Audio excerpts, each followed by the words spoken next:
sekarang ini kita harus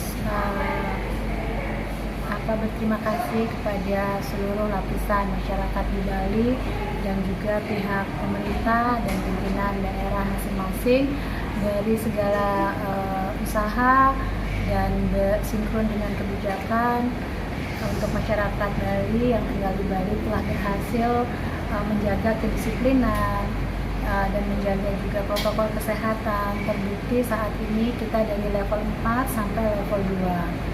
Nah, itu sesuatu yang saya anggap positif dan sangat progresif untuk kedepannya. Nah, kita tahu dalam pandemi ini semua orang sudah merasakan keterpurukan secara ekonomi. Nah, sekarang bagaimana kita untuk bisa bertahan resilient dengan kondisi berat seperti ini, sehingga kita juga sebagai pelaku pariwisata mengharap kedepannya kita ingin pandemi ini tetap tertekan, tapi di suatu sisi kita harapkan pemerintah sebagai pembuat kebijakan dan kita masyarakat yang harus patuh kepada kebijakan itu agar sama-sama bisa seimbang, di mana kita seimbang menekan pengaruh pandemi ini, efek dari pandemi, tapi di satu sisi kita juga bisa mulai membangkitkan ekonomi, terutama di Bali ini di segi pariwisata. Apa yang akan menjadi membangkitkan ekonomi di pariwisata yaitu kunjungan pariwisata itu sendiri, baik secara domestik maupun secara internasional.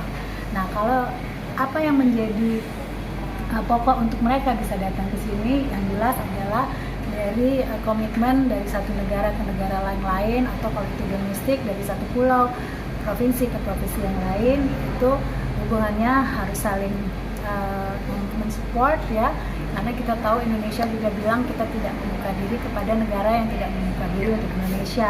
Saya rasa itu ya memang sudah sepantasnya begitu. Yang kedua, supaya juga penerbangan itu bisa direct langsung ke Bali kalau secara internasional, karena menurut pemerintah ini kan sudah dibuka di 14 Oktober ya kalau nggak salah.